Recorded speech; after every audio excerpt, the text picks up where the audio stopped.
Naam, shukran tena mtazamaji kwa kuendelea kutazama runinga ya Lookup TV. Jina langu ni Fiona Kenga na hii ni taarifa kuu siku ya leo, tukiongelea kuhusu kuwaekezea watoto katika siku za usoni.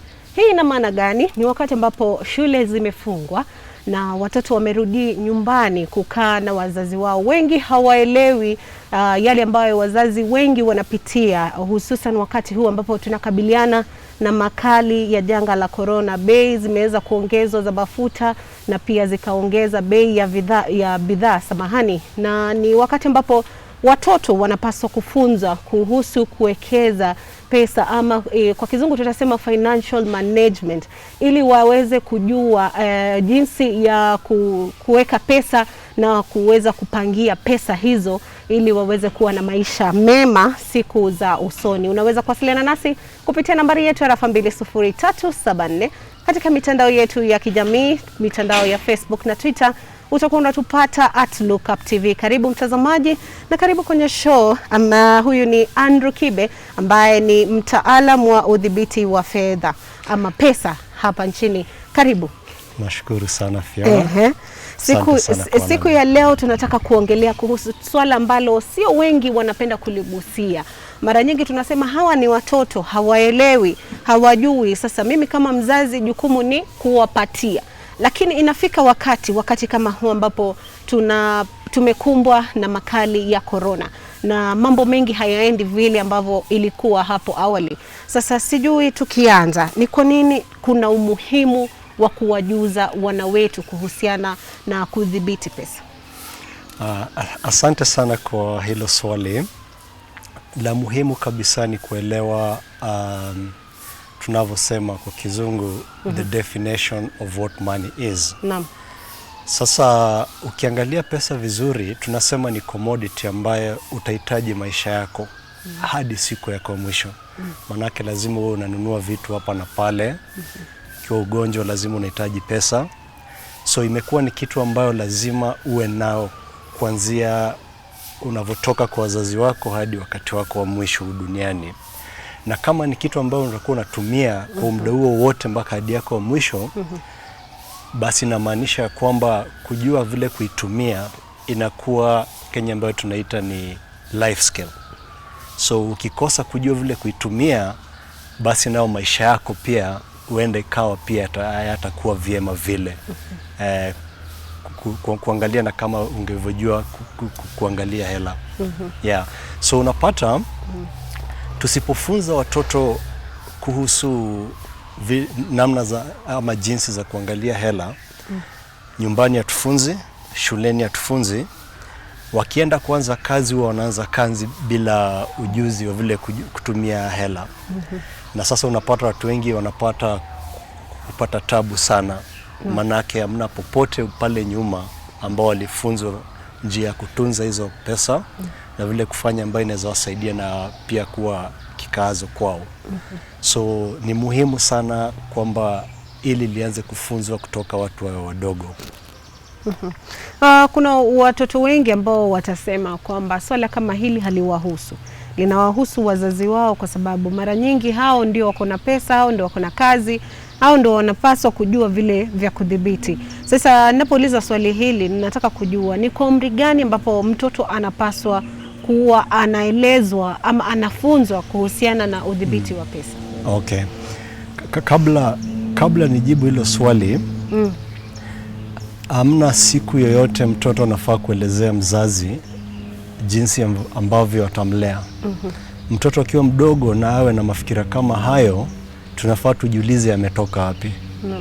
Na hapo ndipo unapokuja tunapata ni muhimu sana kuelewa ambavyo mind huwaga inafanya kazi. Na ningetaka kuchukua fursa kueneza zaidi.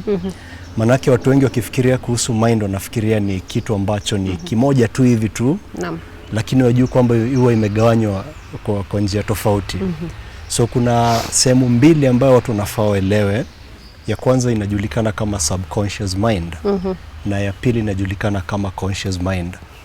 So ukijua kwamba kuna hizi sehemu mbili, ni muhimu kujua vile kila moja inafanya kazi. Manake ni tofauti sana. So subconscious mind ni pale tunasema ina react, hufikiri. Jambo tu linafanyika na unajipata umefanya kitu. Hilo jambo unalofanya linatoka kwa sehemu ambayo tunaita subconscious mind. The conscious ni ile sehemu ambayo unapata unawaza, unajaribu kufikiria neno kabla ufanye chochote ambacho ungetaka kufanya. Ya pili, watoto kuanzia umri wa 0 hadi 7 huwaga wana operate from 100% of your subconscious. Na njia ambavyo subconscious at that age ambayo huwaga ina learn vitu ni through kutizama ambacho tunaendelea around them.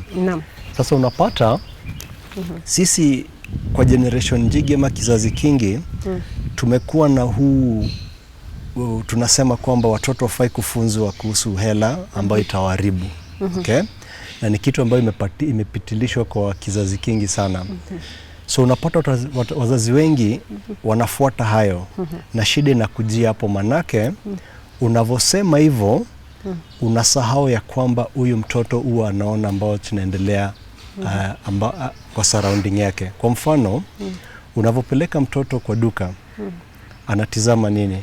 Atatizama ukichukua vifaa dukani, kisha uende pale kwa kashia, utoe pesa, ulipe, uondoke. So kwa kuona hiyo umemfunza kitu kuhusu pesa. So tuweza tukasema kwamba you've placed a first trace something about money. Ya pili ukifanya inaongeza trace ya pili. Ya tatu inaweka ya tatu, ya nne. So unapata ni kama ukuta unavojenga. Kila wakati anavyoona unavofanya hivyo inaanza kutengeneza a belief system in the mind kuhusu pesa. So utapata akifika miaka ya 7 ako na mafikira ya hela ni kwamba hela inafaa kutumika. Ni kutumika. Haya, tukiongezea kutoka miaka 7 labda mpaka 18, waweza ukaingiza wale ambao tunaita celebrities ambao watoto wetu waga wanafuata. Hawa celebrities nao wanaonyesha mwisho wa success yao. So mtoto hawezi akajua yule celebrity alipitia nini because huwa tuonyeshi. Tunaonyesha tu end result of the success. So yule mtoto miaka kuanzia 0 mpaka 7 umemfunza pesa ni ya kutumia, na kuanzia 7 mpaka 18 ameonyeshwa kutumia hiyo pesa kufanya nini. So anaonyeshwa magari makubwa, manyumba ya kubwa, na anafikiria hivyo ndo maisha inafaa kuwa. So akifika pale mwaka wa kujoin maybe university ama college, ndo unapata mayouth wetu wako na hii joto ya kupata pesa haraka, na wakipata wanataka kutumia kwa vitu kama ambavyo wamekuwa wakionyeshwa. So kama mzazi, Kenya tunafaa kujiuliza ni sisi wakati tunaposema kwamba wafai kufunzwa, tunakuwa blind to the fact that tunapeana hiyo fursa kwa society itufanyie hiyo kazi on our behalf. Na society unfortunately kwa nchi yetu ni nchi ya kuconsume. So tunasema kwa kimombo kwamba by default we raise our children to be spenders. So ukiangalia module zote za financial literacy, it means we only focus on spending. We expose them to that. Kuanzia runinga, inaonyesha advertisements, ni kununua, billboards, kila kitu ambayo ukiangalia mtaani unakuwa ipo hivyo. So huyu mtoto hajui maneno ya kusave, hajui maneno ya kuinvest, hajui tofauti ya kukopa hela, the good borrowing and bad borrowing. So unapata the only thing they grow up observing is just consuming. So ile inakuja inazidi kutengeneza ile ukuta kwa subconscious mind, inazidi kuwa refu and more stiff. Sasa mnavokuja kufanya kazi hajui kitu nyingine. Anapoanza kazi akitoka university, unapata benki zinakuja zinamwambia unaweza kupata mkopo fulani, anastuka. Manake this has always been the passion or dream for them. Anachukua ile hela, na uta expect afanye nini? Atazitumia vibaya, manake hivyo ndo ameonyeshwa ama hivyo ndo amekuwa akiona since kutoka we mtoto. So unapata anachukua hela, nalipa kiasi, benki narudi namwambia umelipa vizuri, tunaweza tukakuongezea hiyo. Anaenda anachukua nyingine, unapata anatumia raundi, labda anataka amekuwa na ndoto ya kwenda mahali kama Dubai ama mahali, anaenda anatumia hivyo. Kuna wale ambao wanachukua wanaenda kutumia hela kupanga harusi yao, na hiyo yote tunaita liability because you have no way of paying that money back. So ukipata kitu kama corona ikija na mtu wa kazi ishe kwa bahati mbaya, ndio unapata watu wanaumia vibaya sana. So tunasema tunafaa tuondoke kutoka haya mafikira kwamba mtoto fai kufunzwa. Manake usipomfunza kuna kitu nyingine itachukua hiyo place ya kumfunza. So wazazi wanafaa wa realize ya kwamba ni jukumu lao la kuhakikisha kwamba the foundation of the child's future wameangalia kila sehemu, sio shule peke yake. Pia sehemu ya fedha ambavyo watakuwa wanazitumia wanafaa wa take up your responsibility. Na kama wenyewe hawaezi wakawasaidia for lack of knowledge, waweza wakatumia labda kampuni ambazo ziko nje ambazo zinafunza vitu kama hivi. So Waswahili wanasema mtoto mleavyo ndivyo akuavyo. So ukiwa mzazi na useme afai, ujue kwamba unakosea zaidi, manake unampea mtoto wako kwa society kufanyia hiyo kazi on your behalf. Na labda tukigusia sababu kuu ambazo zinachangia katika mambo kama haya sasa ambao tunayaona, watoto hawajui kudhibiti fedha zao na pia hawaelewi ni kwa nini wanapaswa kujua wakiwa na umri mdogo. Sababu kuu ambazo zinachangia mambo kama haya ni gani? Ya kwanza nitasema ni wazazi sisi. Manake kumbuka tunavyosema mtoto mleavyo ndivyo akuavyo. Kwa kitabu cha Proverbs 22 verse 6 inasema train a kid towards a certain path, and when he's older he'll never depart from that. That's a very beautiful line that parents need to understand. Manake unaambiwa future ya yule mtoto inaanzia pale. So usipoweka mizizi mizuri ya kuhusu fedha, ujue ni wewe ulichagua hivyo hivyo. So hawa watoto wakiwa na perception kama hiyo, ni kumaanisha environment yao ndio imewafunza. Manake hakuna mtoto anazaliwa akiwa anajua chochote. So kuna venye environment inamfunza hafai kufanya hivyo. Kwa mfano kama mimi niko na msichana mdogo about 3 years old. Nyumbani nimemtengenezea vile huwa tunaamka saa zingine, nachukua maji warm, namwambia tuanze kuosha nyumba, na tunacheza hivi ile afurahie tunavyofanya hivyo. Tukimaliza kuosha, nachukua coins. Mimi nagawa zangu, yeye namgawia zake, na tunaweka kwa tubenki tudogo ambao nimetengeneza. Haya, nikienda dukani na yeye namwambia bebe yake na mimi na beba yangu. So tukifika pale nachukua vifaa vile mimi nataka, yeye atachukua yenye anataka. Tukienda kulipa, nalipa na kama M-Pesa.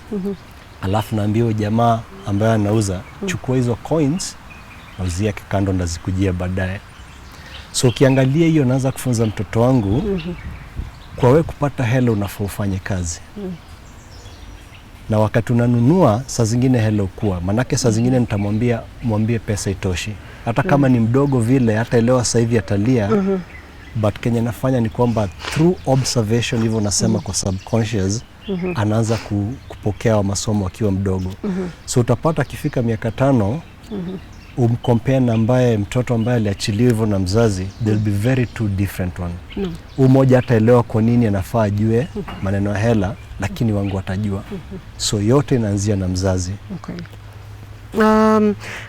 Labda tukiongelea hivi vibenki, mara nyingi tulipokuwa tunakuwa tukiwa wadogo, tulikuwa tunatengeneza zile piggy banks za kuweka coins, na sana sana ilikuwa ni coins kwa sababu hakuna mara nyingi utapewa noti ili iweze kuweka. Labda hiyo unaweza sema ilikuwa ni njia moja ya kufanya wazazi kuweza kuwawekezea ama pia kuwasaidia watoto wao kuwekeza katika siku za usoni. Ni kweli kabisa. Lakini tunafaa tuiangalie a bit higher than that. Ninavyotizama Kenya, wazazi wengi ambao huaga wanafikiria kuhusu watoto wao na kuwafunza maneno ya fedha, wanaendaga wanafungua mabenki, wanawafungulia accounts, alafu wanaanza kuwekea akiba polepole. Na wale wadogo kabisa pale nyumbani wanapewa hizo piggy banks na wanaanza kuonyeshwa kuweka. Hivyo ni vizuri sana. Manake unaanza kufunza mtoto kwamba kitu kabla ununue unafaa kuwa umesave. Okay? Now, shida ambayo mimi niko nayo ni kwamba hatuwafunzi hii hela una save kwa nini. Na nitasema kwamba without a goal of why you're saving, then you're not learning anything. Na utapata wazazi wengi ya kwamba waga wanapeleka hela kwa benki na hawahusu watoto wao kwa hiyo. So kwa ufupi hamna chochote ambao mtoto ana learn. So ukiekea mtoto hela kutoka awe miaka 5 hadi 18, alafu kuja umwambia ndio hii benki yako, nimekuwa nikikuwekea hela mpaka saa fulani, you've not taught them anything. Atachukua ile hela na kabla ujue atakuwa ametumia yote. So advice ambayo mimi ningepewa wazazi ni kwamba tuseme unataka kuwa ukiweka kata kama ni 100 kila mwezi. Pale nyumbani ambia mtoto wako nifanyie hivi, na ukifanya hivi nitakuwekea kitu kidogo. Na ikiwezekana mpatie mwenyewe aende aweke. Either sasa aweke kwa ile piggy bank ama muende naye benki aweke. Because the virtue of doing that, ana observe. I go back to the subconscious. Anaona vile kunaenda, na hiyo ndio ambayo ina form foundation atakavyokuwa akifikiria anapokuwa mkubwa. So we need to change the attitude of just saving for the sake of it or for a rainy day towards what goal am I saving towards. So kwa mfano unaweza ambia mtoto wako birthday yako inakuja in the next let's say 6 months, unataka nini? So utapata wazazi wengi ambavyo wanafanya ni kwamba nikumbushe nitakununulia keki, nikumbushe nitakufanyia hivi. Unapata mtoto anakuwa excited siku zinavyokaribia, na siku inapofika mzazi anaenda ananunua vitu, anavileta nyumbani, wana have birthday na watu wanafurahia.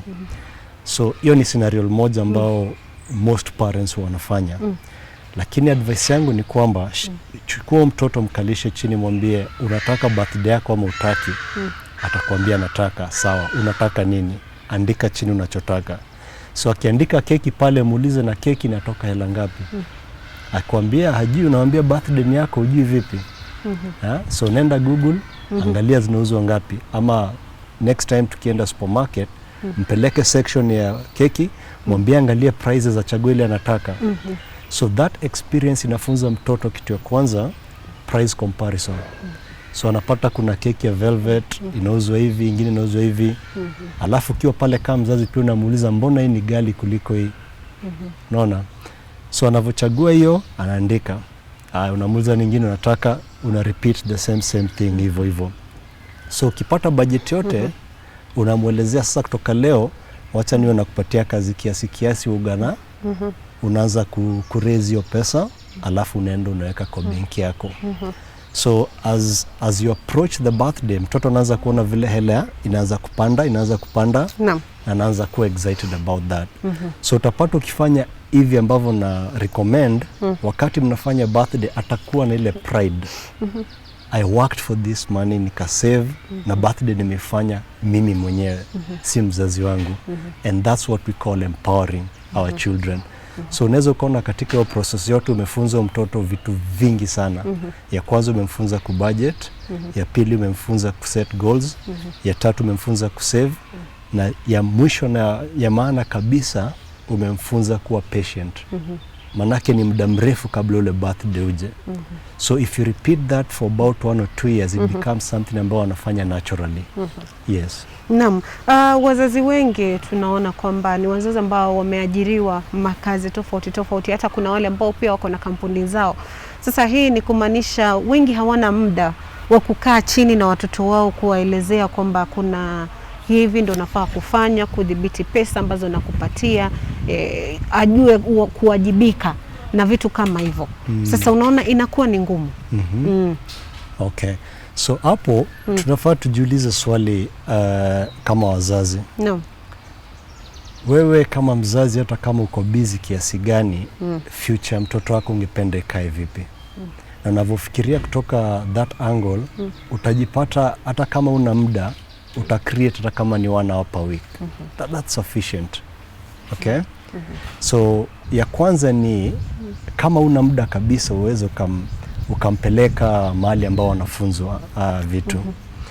Na tunafaa tuangalie, nilivyosema mwanzoni, kwamba pesa ni kitu ambao utatumia hadi siku yako ya mwisho. Kwa hivyo kuimanage ni life skill.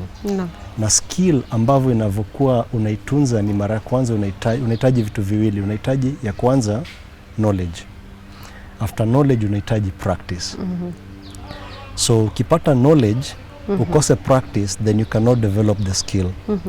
Kwa mfano sasa huwezi ukachukua mtu ambaye ako miaka 18 uanze kumfunza mpira na utarajia kwamba atacheza kama kitu kama Premier League. Iwezekani. So because we understand that naturally, then it's better we start from a very young age. So kama una muda, mpeleke kwanza apate masomo ambayo ya hayo. Alafu tafuta namna za vile anaweza kakua kipractice hata kama wewe haupo polepole. Na wakati unapopata muda ama wakati, chukua muda kuangalia huo wakati hukuwepo ni nini amefanya. You can even set up milestones ambao you can measure and see the progress ambao anaendelea nayo. Yeah. Na kwingineko maybe labda ningependa kuuliza, usipofanya sana usipofanya yale ambao unatuambia tuzingatie kama wazazi, kuweza kuwaeleza watoto wetu kuhusu kuwekeza fedha katika siku za usoni, athari zake ni zipi? Hatari zake ni hizi.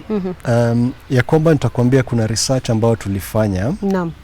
Na tulikuwa tunajaribu kuangalia the level of financial literacy humu Kenya. Na ya kwanza tukatembea tukitafuta retirees ambao wako nyumbani. Na tukakuwa choosy. So we picked wale ambao walikuwa na kazi nzuri wakati walipokuwa wakifanya kazi. Na tulivyozungumza nao na yale maswali ambayo tuliuliza, tulistuka kuona ya kwamba over 95% wanategemea pensions ama upkeep kutoka the loved ones. Na ikakuwa ni kitu cha huzuni sana kwetu, manake hawa ni watu walikuwa na kazi nzuri, walikuwa wanalipwa vizuri. Sasa walikuwa tunajiuliza shida ilitokea wapi? Mbona walivyokuwa retire wanateseka hivi, ama they have to depend on pension? Na pension ipatia ni pesa nyingi kabisa. So tulivyokuwa tukizungumza nao, what came out was ile ni maji imemwagika, hawezi wakafanya lolote. Lakini kilichokuwa kiwasumbua ni sisi ambao tunafanya kazi, ambao walikuwa wanatuita watoto wetu. Wakasema ya kwamba nyinyi wakati ambao tunawaambia mko ile njia ambao sisi tulikuwepo, na tunaona mkikuja tu na yale makosa ambao sisi tulifanya ndio mnavyofanya, tukijaribu kuelezea hamsikii. Mnaona ni kama tunaingilia mambo yenyu ya kifedha. So tunazungumza mpaka inafika mwisho tunaachana na nyinyi. Unaelewa? So walivyotuelezea hivyo, tukamwacha tuje tufanye pia research ya pili kwa wale ambao wanafanya kazi. Na tuliuliza swali mbili. Ya kwanza ilikuwepo, leo Kenya ambao unaelewa kuhusu fedha, ile masomo ambao umeweza kujua leo, ungekuwepo na hilo knowledge kabla uanze kazi, unadhani maisha yako leo ingekuwa vipi? Na 100% ya respondents walisema wangekuwa mbali sana. Kumaanisha kila mmoja wao alikuwa anasema afadhali ningejua ambalo najua leo kabla nianze kazi. Na hilo likatufanya twende kwa swali la pili ambao tuliuliza, na kulingana na Kenya umejua, umefanya nini ama ushawaifanya nini kuhakikisha kwamba watoto wako watapata hiyo knowledge kabla waanze kazi hao? Na tukapata about 93% were shocked on that question. Because uta-expect kwamba kama ulipitia vitu vingi ndio kuje ku-realize vile kunavyoenda, hungependa watoto wako wapitie. It sounds very natural. Lakini swali sasa ni mbona hujafanya chochote? Na hapo ndo nakuja the power of the mindset, the subconscious mind. Kizazi kingi kimekuwa kisema ni vibaya kuintroduce watoto kwa haya. So imepitishwa mpaka tunafanya bila kujua. So Tulivyofika hapo ndo tukaelewa ya kwamba shida ni kwamba tunafaa kubadilisha hii notion ya kwamba watoto wafai kuwa introduced. Na hapa Kenya kuko na very good examples. Kwa mfano tuangalie Wahindi ambao ni wa Kenya, ama tuangalie wa Somalia ambao ni wa Kenya. Ukiingia kwa maduka yao utapata watoto wakiwa pale. Mbona wako pale? Manake wale wanaelewa ya kwamba yule mtoto akiwa pale hata bila kufanya chochote anaona nini inaendelea kwenye hilo duka. Na anavyoona akatasikia vile maybe babake ama wafanyikazi wanazungumza na customers, so anaanza kulearn back to the subconscious. Anaanza kulearn kitu kuhusu hiyo. So unapata kama ni communication skills is very important when you're running a business. Anaanza kuona jana niliona ule azungumzishwa hivi, huyu amezungumzishwa hivi. So it becomes something they do naturally. So unapata if you follow that trend, then it leads to a positive outcome. Na tusipofanya hivyo, basi utapata ya kwamba tutaendelea kuwa na watu ambao wana retire and they end up continuing waiting for pensions and upkeep from their children. Manake now it's a three generation problem. So the only way to end your cycle ni kubadilisha yale ambayo. Mtazamaji, tunachukua muda kidogo wa mapumziko leo tukiongelea kuhusu kuwaekezea watoto katika siku za usoni, vile kuwafunza jinsi ya kudhibiti pesa, maana sio wengi ambao wanajua hali ngumu ambayo wazazi wao wanapitia, hususan wakati huu ambapo kuna makali ya corona. Usiende mbali, maana tutakuwa tunarejea muda usiokuwa mrefu. Karibu mtazamaji katika awamu ya pili ya taarifa kuu leo tukiongelea kuhusu kuwaekezea watoto katika siku za usoni, ambapo pia tunawafunza kuhusu udhibiti wa pesa. Tuko naye mtaalamu wa udhibiti wa fedha Andrew Kibe, ambaye kwa sasa atakuwa anatueleza mengi zaidi ya vile na jinsi ambapo tutaweza kuwafunza wana wetu kuhusiana na udhibiti wa fedha, hususan wakati huu mgumu ambapo wazazi wengi wanakabiliana na changamoto nyingi ambazo zimeletwa na makali ya corona. Unaweza kuwasiliana nasi kupitia nambari yetu ya rafa 20374 na pia katika mitandao ya kijamii Facebook na Twitter utakuwa unatupata @lookuptv. Karibu mtazamaji. Tukiendelea, tulikuwa tumeongelea kuhusu kuna watoto ambao wameweza kupata mafunzo haya, ama kuna watoto ambao wanapata mafunzo haya ya udhibiti wa fedha na imeweza kuwasaidia? Naam, kuna watoto ambao wamekuwa wakipitia haya masomo. Kwa mfano kuna wale ambao nimekuwa nikifunza na nitakupatia mfano mmoja. Mwaka uliopita kuna mtoto ambaye anaitwa Nathan. Alikuwa 9 years old, turning to 10. Na ndoto yake ilikuwa anunuliwe baiskeli kwa birthday yake. So it's something he had been wanting for 2 years. Amekuwa akisukuma wazazi sana wamnunulie baiskeli. So ukiangalia mtoto ni nini namfanya atake baiskeli? Narudi pale tena, narudi kwa subconscious. Manake environment yake, kila mtoto waga anataka baiskeli. So akiona kila mtu ambaye anaye naye hana, ana feel ya kwamba kuna kitu ambaye anakosa. So you can imagine the pressure kwa wazazi. So wakati birthday yake ilikuwa inafika nda aturn to miaka 10, ikawa tulikuwa katikati ya mafunzo yetu. Na alipofika hapo, babake asubuhi akamwamsha Jumamosi moja, akamwambia siku imefika, amka, ingia kwa gari twende tukanunue baiskeli yako. Naye mtoto akamjibu, sitaki baiskeli tena.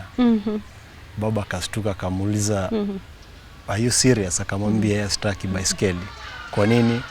Akamwelezea, nimegundua ya kwamba baiskeli ni kitu ambayo tunaita kwa masomo yetu a liability. Kitu ambayo inaondoa hela kwa mfuko yako. Na hairudishi. So unapata ya kwamba baiskeli kiharibika, lazima upeleke kwa fundi, kwa hivyo inaondoa pesa. Babake akamuuliza, basi unatakaje? Akamwambia, badala ya kutumia hela kununua liability, ningependa kutumia hiyo hela kununua asset. Babake akacheka, manake babake ni accountant. Akamwambia tu unajua nini unazungumza kuhusu? Mtoto akamwelezea asset ni nini, akamwambia asset ni chochote ambao chinaweka hela kwa mfuko wangu. Akamwambia nikinunua hiyo asset iwe inaweka hela kwa mfuko wangu, nitaweza kusave na hiyo pesa ambayo nitasave ndo nitanunua baiskeli nayo. Umeelewa? So huyu mtoto alikuwa ashaweza kuchange mindset yake, akajua ndo mimi nunue liability, nahitaji asset kwanza, ndio hela ambayo nitakuwa napata kutoka asset iweze kwenda kwa liability.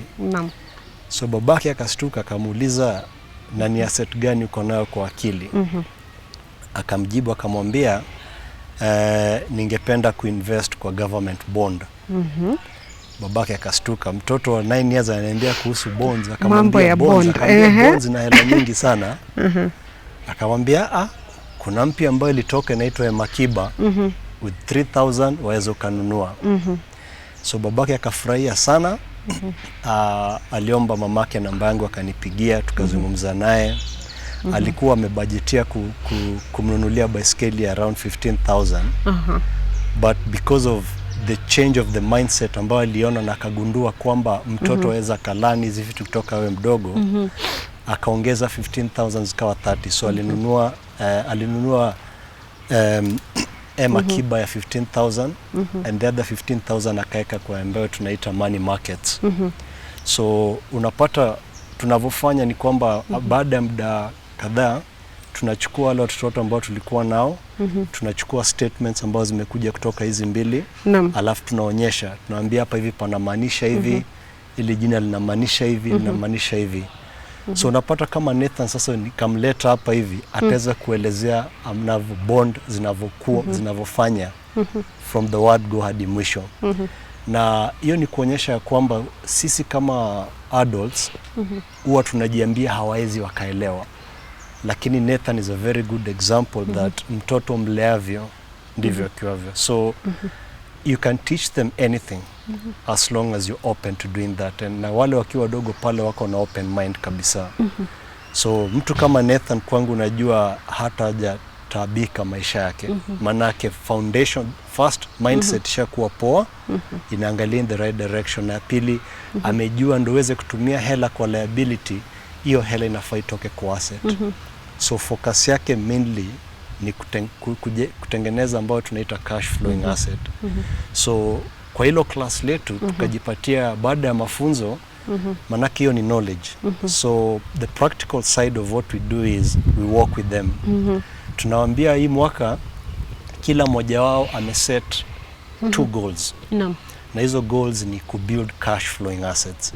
So wanakaa chini, wanazungumza na wazazi wao, wanaamua mimi nitafanya hii, mimi nitafanya hii. Wakikubaliana based on the budget ya mzazi, then now it becomes something we do the 3 of us. Ndio tuweze kushikilia ile mtoto. But the whole purpose ya hiyo yote ni kwamba tunataka kutrain ile mind because it's still young, iweze kufanya hizi vitu so that in the future it just does it automatically even without thinking. Yeah. Na labda ningependa kujua hapa nchini hali ya ujuzi au hamasisho kuhusiana na udhibiti wa fedha iko aje? Kwa kweli kabisa, kulingana na maoni yangu iko chini kabisa. Na nilivyokuelezea ile research tulifanya inakuonyesha kwamba hata wale ambao walikuwa wanafanya kazi zamani sasa hivi wanatabika sana. Najua kwa mfano mimi nikiwa mdogo nikitembea nyumbani kwetu, nilikuwa napatana na wazee wakitembea huko wakizungumza na mimi, wanakuwa excited kuzungumza na mimi kizungu, wanaanza kuniambia vile walikuwa wanafanya makazi makubwa, accountants, wengine walikuwa wanafanya kwa benki. Lakini ukiangalia status yake unaona hapana, kuna huu ni kudanganya na ndanganya. Nikiwa mdogo nilikuwa nafikiria hivyo. Ndio nilivyoanza kufanya kazi, because I was exposed to the pension industry, nilikuwa naweza kuona hela ama fedha ambao watu wana retire nayo. And so baadaye nilivyofanya research nikaona kwamba wako wanadanganya. It's because of the lack of knowledge and the experience, because hizi vitu hazifunzwi nyumbani na pia zifunzwi shuleni.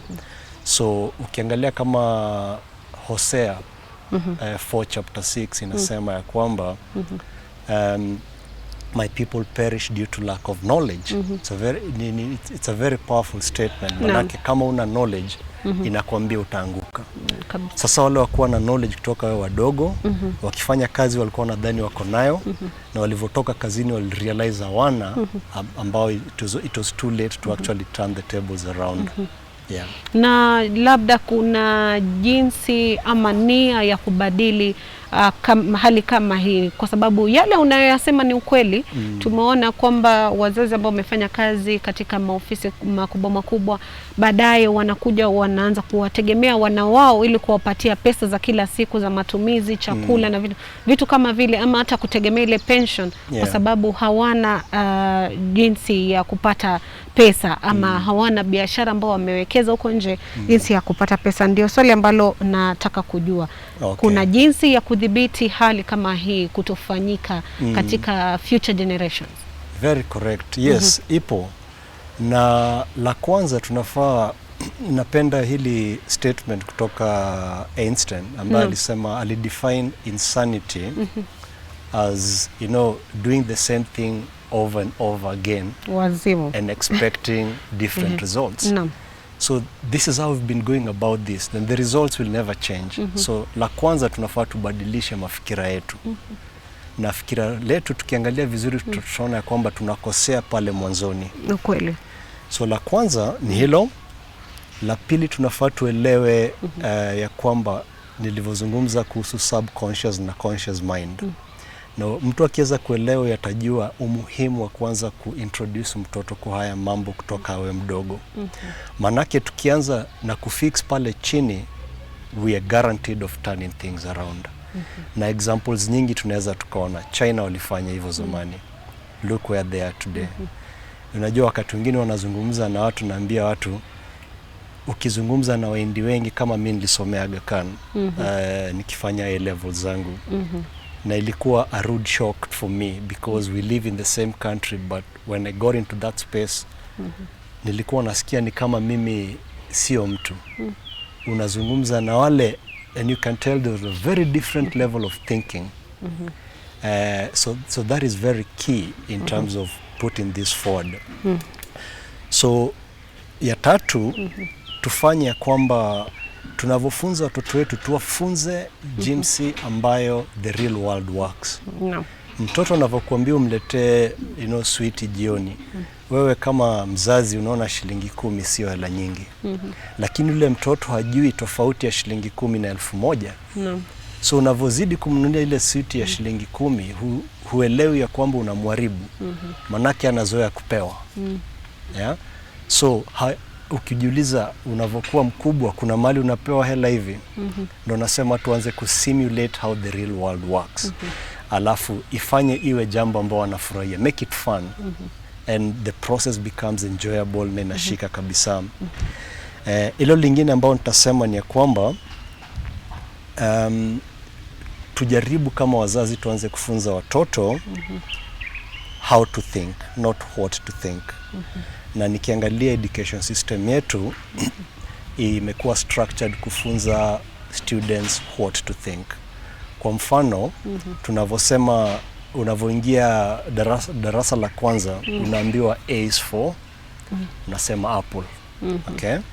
Now, what you're doing is you're converging, you're training the mind to converge on how it thinks, because you're narrowing down to a specific point which you're calling A. Ukiuliza watoto ama uambie come up with names that start with A, itakuwa rahisi. Sasa moja atasema Andrew, mwingine antelope. So una diverge ile akili. So converging teaches what to think, diverging teaches how to think. Na hakuna mfanyabiashara wowote ambaye aweza akasucceed akiwa na mentality ya what to think, because the reality is the world is very dynamic. Now there's so many challenges coming around, so you need to be very prepared on how you think around. Na ukiangalia kuonyesha kwamba ni kweli, utapata so many of our students wakigraduate, especially wale ambao walikuwaga wanapata A, wakitoka wakigraduate alafu wakose ile kazi ambao walikuwa ilikuwa ambao ndoto yao, most of them end up in depression. Ni kwa nini? manake amekuwa kiamini with all this is sitakosa ile kazi. So anavotoka hapa nje anakosa ile kazi, the mind has been taught what to think, not how. So hajui chochote cha kufanya. Amekuwa kiamini ile amelifanya, amefika pale mwisho na sasa amekosa hiyo kazi. So if we teach them how to think, then they can be able to find a way or maneuver a way around how to take care of themselves. So those are the key pointers ambao naweza nikasema.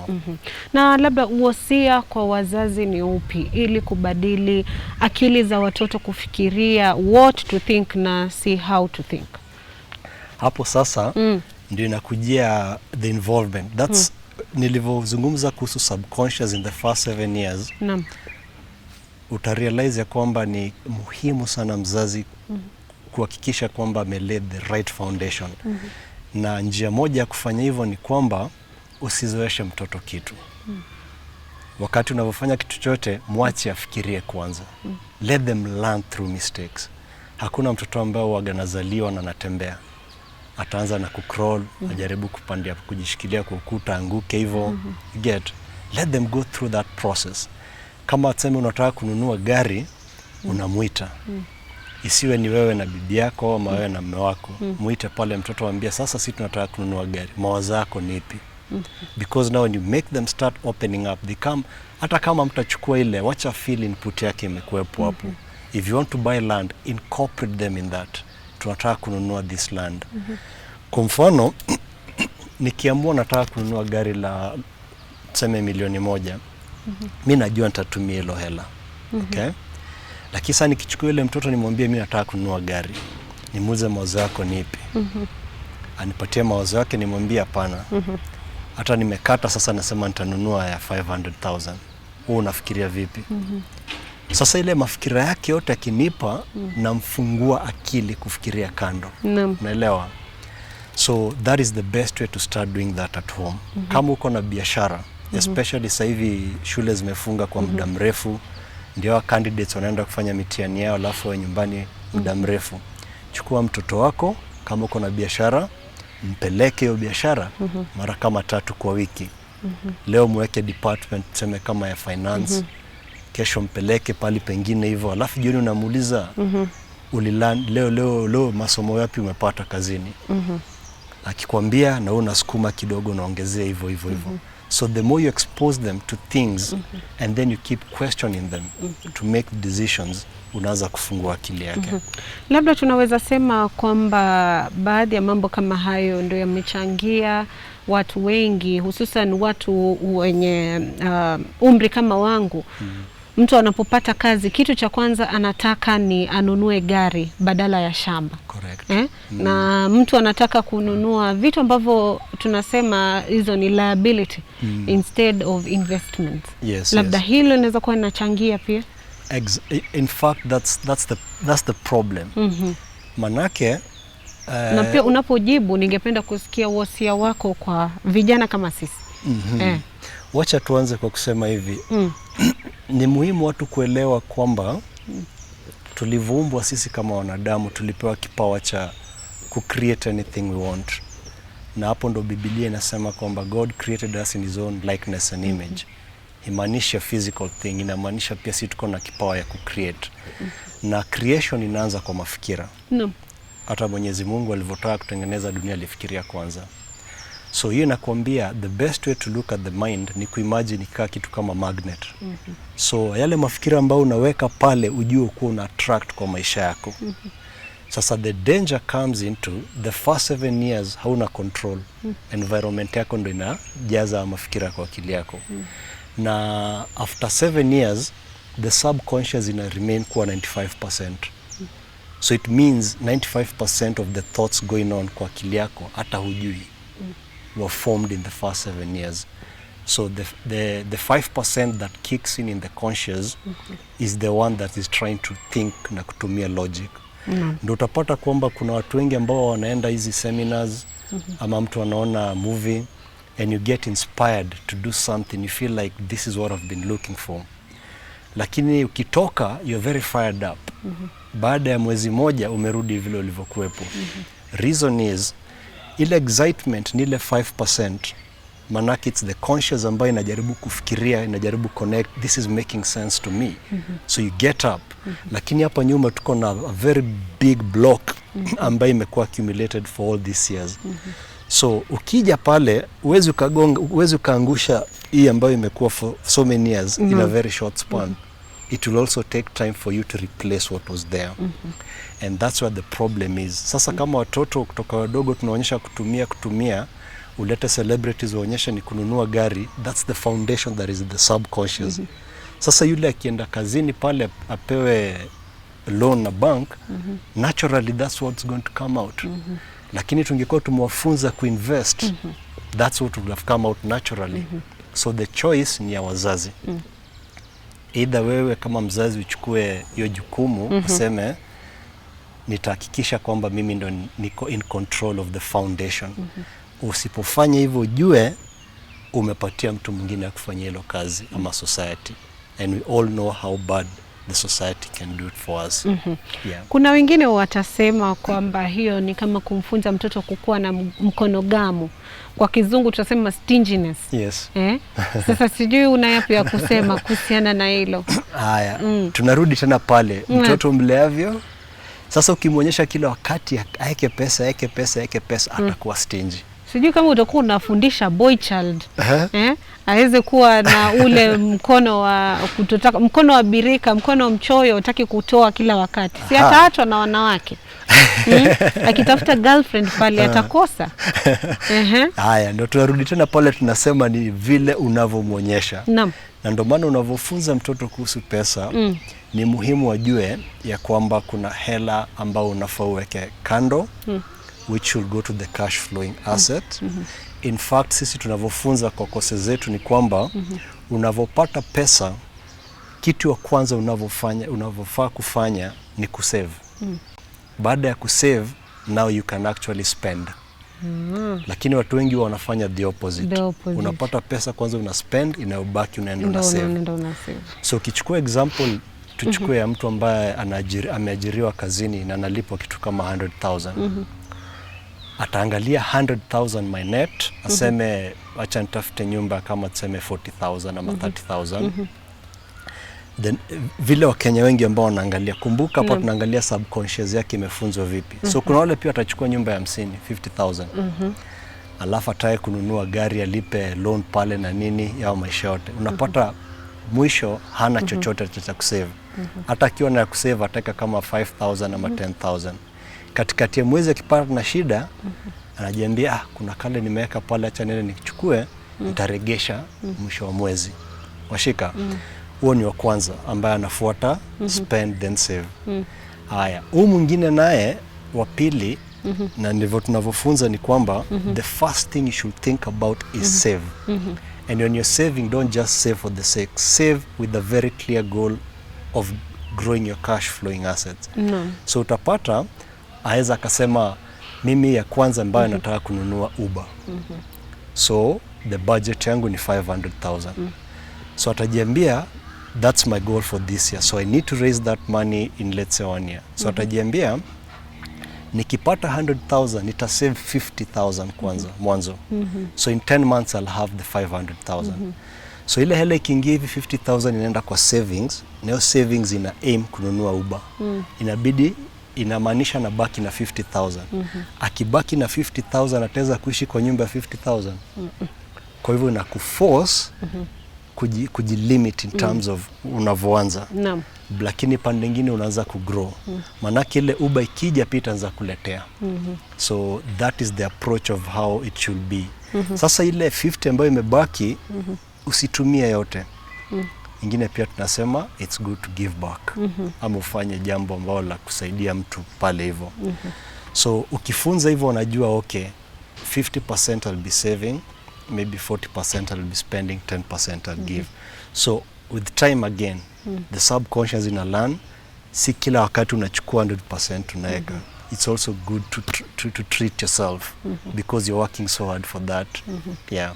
Naam, na labda tukimalizia, ni vipi watoto wanaweza kuwasaidia wazazi wao wakiwa wadogo, kuwasaidia wazazi wao kupata kipato? Nitauliza swali hili na taswira ile ya ukiangalia katika most movies unapata watoto wale wako kule uzunguni huwa wanaambiwa ukitaka pesa ya kwenda wewe kusherekea na marafiki zako itabidi uende ukafanye kazi. Sana tunaona wanafanya kazi hizi za kuwa mhudumu katika hoteli, waiter, ndio waweze kupata kile kipato cha kila siku. Sijui kama hapa Kenya ni mambo gani unaweza labda kuambia wazazi na watoto kazi ambazo wanaweza kufanya ili kuwasaidia watoto wazazi wao kupata kipato wakiwa bado wa umri mdogo. Okay.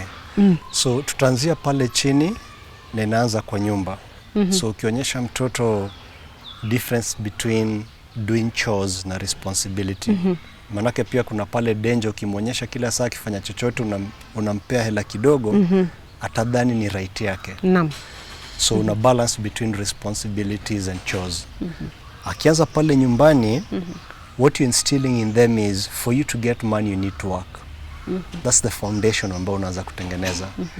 Na ukiendelea kumfunza kuwa na akili ambayo inafikiria what to think, you start diverting the mind to start thinking of other things they can do. So kama kwa kosi yetu tunaambia wanafunzi wetu ya kwamba every week you have to identify a complaint. A complaint that is shared commonly by most people. So wanaendaga nyumbani wanaanza kufikiria hivyo. Na nitakupatia mfano wa mwanafunzi moja alikuja akaniambia naishi ya River na huko tunasumbuliwa na umbu sana.